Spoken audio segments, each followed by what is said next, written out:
want you to talk to us and talk to our listeners about the kind of exhibition that you have. Certainly I will. First of all, I want to say thank you. It's so nice to be able to speak to you. Thank you. Yes, lovely.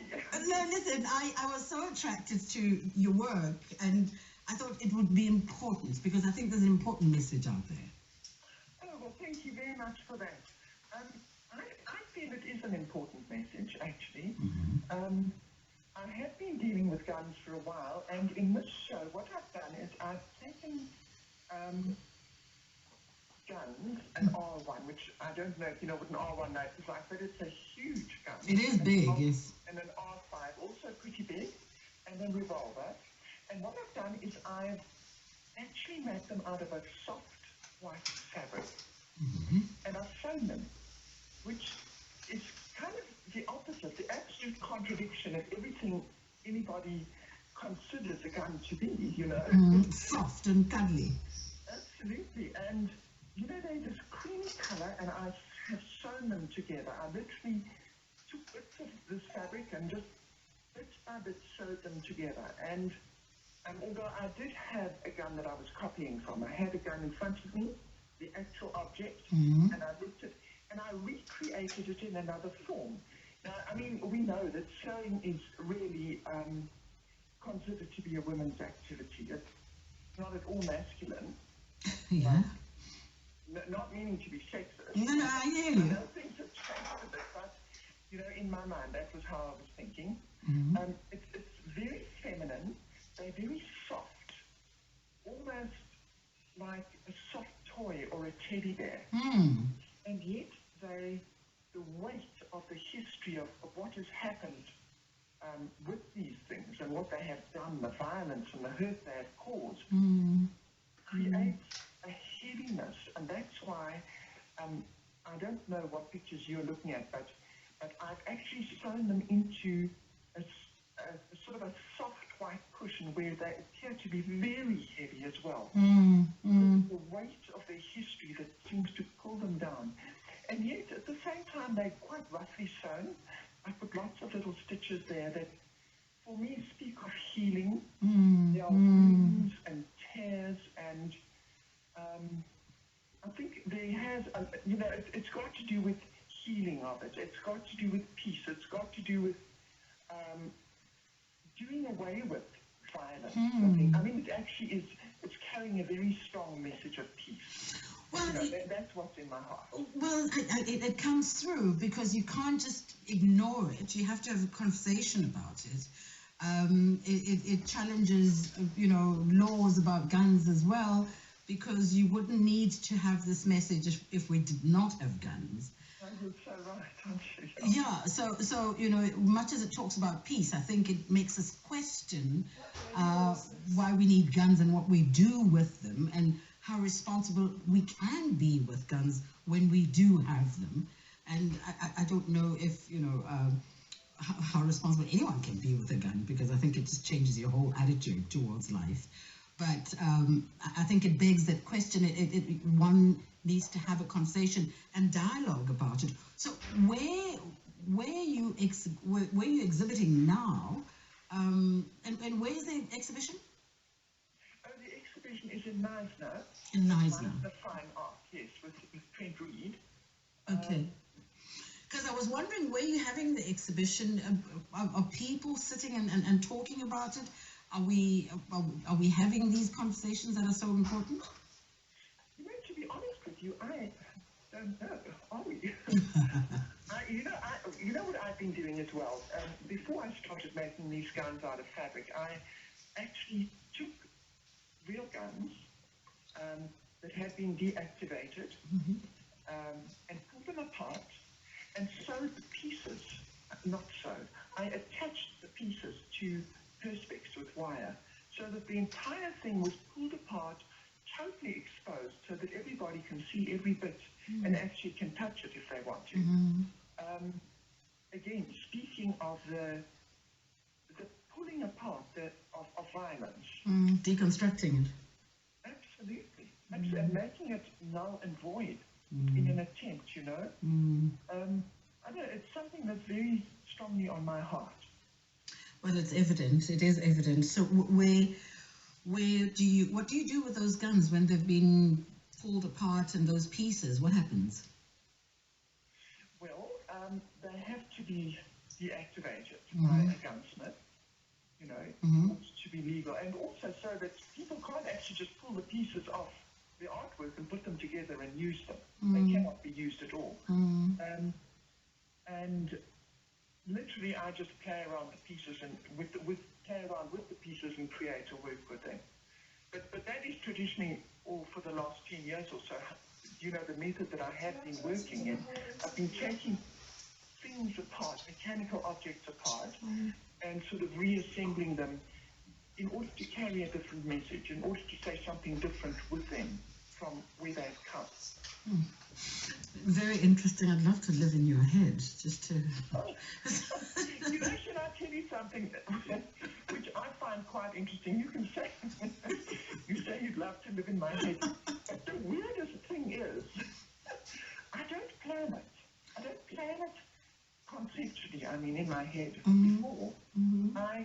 It's kind of a gut feeling. It's an instinctive thing.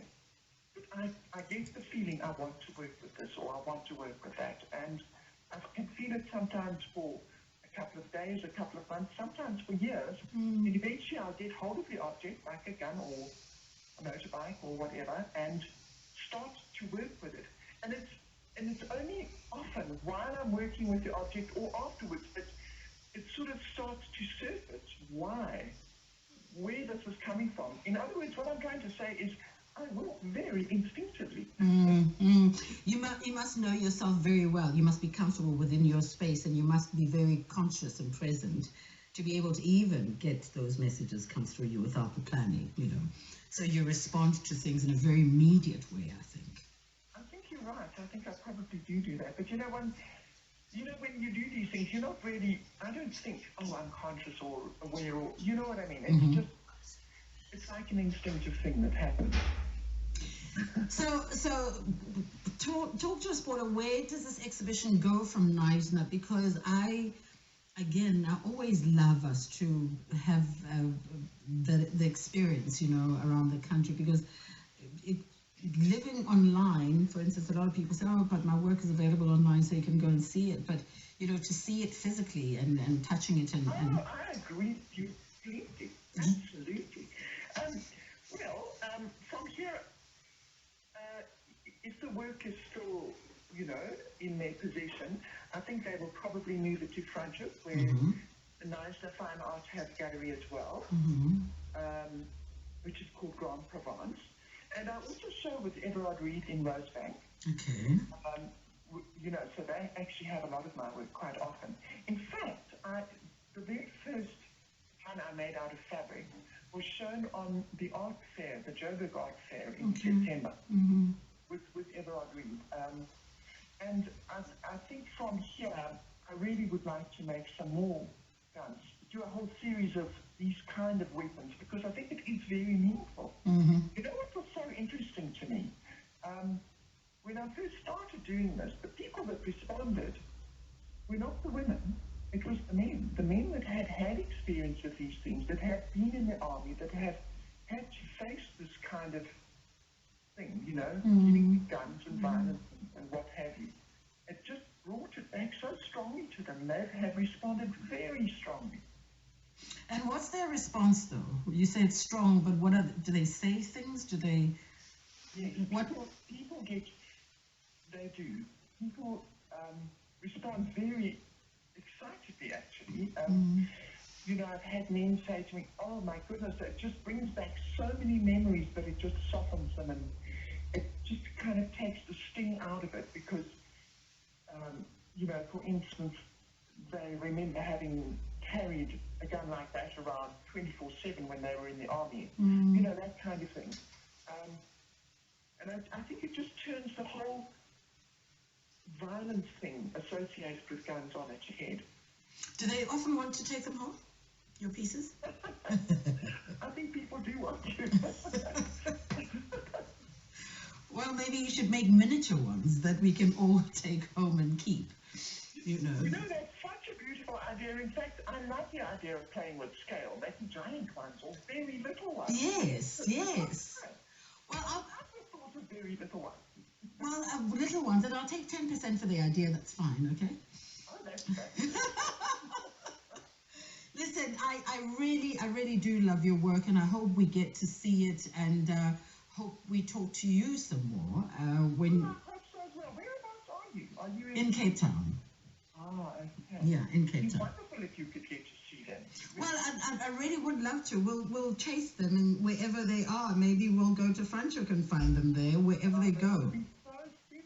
But Paula, it's really very, very beautiful. And you know, you've and as you said earlier, you know, sewing was usually considered for the preserve of women, but I say you've just made it so relevant and important into the art world, and I think that's a very beautiful thing to do.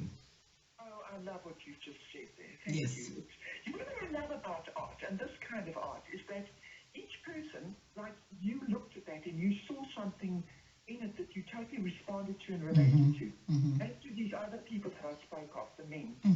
And that's what I love about art today, that whatever you see and whatever any viewer sees, they look and they bring their life experience, their heart, the things they're feeling to it, and it just makes that work so much more precious and so much more meaningful, and it adds to the richness of the concepts and the things associated with that work. Well, I hope we've inspired you to continue working, Paula, and thank you so much for talking to us. Have a great holiday. Oh, thank you so much. It was really, really lovely to be with you. Thank you, Paula. Thank you. Bye-bye. Bye-bye. That's Paula Lowe. If you are in Knysna or in Franschhoek, because that's where it's moving to, go and see Gently Does It. Really, really beautiful to look at, and really makes you think. When we come back, Head Designer and Chief Executive Officer of the designer label